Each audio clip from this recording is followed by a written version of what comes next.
Hello friends, welcome to home maker life. तो आज बता रही हूँ घर की बर्बादी के 7 मुख्य कारण। तो लिंग पुराण के अनुसार अगर ये 7 गलतियाँ आपने की हैं तो कितना भी पुण्य कर लीजिए, उस पुण्य का फल आपको नहीं मिलेगा। तो चलिए जानते हैं क्या गलती जिनको करने से आर्थिक तंगी घर में आती है और परेशानियाँ बढ़ती हैं। तो पहली गलती है भगवान के भक्तों को भगवान से दूर करना। जैसे आप बड़े पद पर हैं और कहीं मंदिर में जाते हैं और पंडित जी आपके पहचान के हैं और वो कह देते हैं कि आप पहले पूजा कर लीजिए। तो जैसे आजकल होता है ना, और भक्तों को रोक दिया जाता है। तो आपकी वजह से भगवान के भक्तों को रोक दिया गया है। पता नहीं उसमें कौन सा भक्त ऐसा है जो क्या प्रार्थना लेकर आया है, तो उसकी वजह से भगवान रुष्ट होते हैं और उस पुण्य का फल आपको नहीं मिलता है, चाहे आप कितनी ही देर पूजा करें। दूसरा कारण है जैसे अभिमान करना। पूजा का अभिमान कभी नहीं होना चाहिए। आपने पूजा की है, भलाई 2 घंटे की है, 4 घंटे की है, तो उस पूजा का अभिमान आपको कभी नहीं होना चाहिए।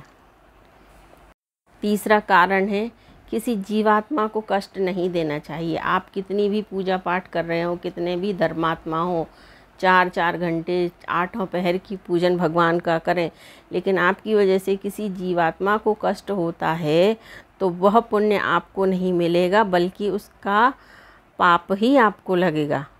चौथा कारण है जिस मंत्र को आप पढ़ रहे हैं, जो भी मंत्रों का आप पाठ कर रहे हैं, चाहे कोई भी मंत्र हो, उसका अगर गलत उच्चारण आप कर रहे हैं, खुद कर रहे हैं या किसी पंडित जी को बुलवा के आप घर में करा रहे हैं, तो उसका भी बहुत महापाप लगता है। जैसे दुर्गा सप्तशती का पाठ में वर्णन है कि कोई साहूकार थे, वो अपने यहाँ कराते थे और जैसे ही दुर्गा सप्तशती का पाठ नवरात्रि ख़त्म होते थे उनकी पत्नी मर जाती थी। तो 4 शादियाँ कर चुके, वो परेशान होगा तो किसी जानकार पंडित जी के पास पहुँचे। तो उन्होंने कहा कि कुछ ना कुछ गलती आपकी हो रही। बोले अगले बार जब जो आपके पंडित जी आए पाठ करने तो हमें बुलाना, हम देखेंगे। जब वो गए, उन्होंने सुना तो पता चला कि उसमें वो गलत शब्द बोल रहे हैं, भार्यातु भक्षन्तु, जबकि उसमें था भय का भक्षण करें। तो भार्यासु भक्षन्तु, तो उनकी पत्नी मर जाती थी। तो इस तरह किसी भी मंत्र का उच्चारण गलत नहीं करना चाहिए। इसके बाद 5वां कारण है जो दान पुण्य कर रहे हैं वो कहाँ लग रहा है। जो भी आपने दान दिया है, पैसे दान दिए हों, वस्त्र दान दिए हों, कुछ भी आपने जो दान दिया हो, तो वो आपका कहाँ लग रहा है। जैसे आपने बेटी दान दी, अगर बेटी का कन्यादान करते हैं, बेटी कहते हैं बेटी, लक्ष्मी और गाय, उचित जगह पर देना चाहिए। बेटी अगर आपने दी है उसको कष्ट है तो भी आपको कष्ट होगा। गाय अगर आपने किसी पंडित को दान दी है और वो कष्ट में होगी तो आपको कष्ट होगा। लक्ष्मी अगर आपने दी है और गलत इंसान को दी है, उससे वो शराब पिए, कुछ भी खाए, कुछ भी उसका यूज करे, तो गलती पाप आपको लगेगा। तो वो नहीं होना चाहिए। 6वां है आदर सम्मान में कमी। जो भी साधु संत आते हैं, आपके द्वार पर कोई आता है तो किसी का अपमान नहीं करना चाहिए।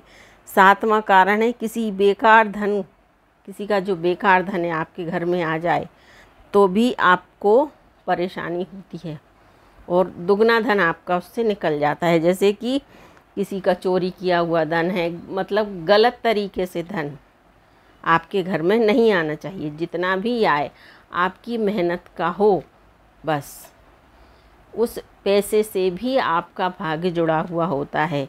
चोरी का, गलत कामों से तो कमाया हुआ धन, किसी और के भाग्य का धन अगर आपके घर में आया है तो वो भी आपको परेशानी देता है। तो ये 7 कारण लिंग पुराण में बताए गए हैं जिनका हमें भूल से भी आचरण नहीं करना चाहिए। तो अगर आपने इनमें से किसी का कारण कोई भी इस तरह का आचरण किया है या आपने कोई भी इस तरह की गलती की है, तो उस गलती के लिए पूजन पाठ भगवान से क्षमा मांगें और उस अपनी गलती को सुधारें।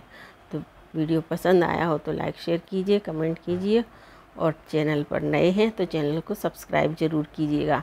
मिलते हैं अगली किसी ऐसी अच्छी जानकारी के साथ। तब तक के लिए थैंक यू।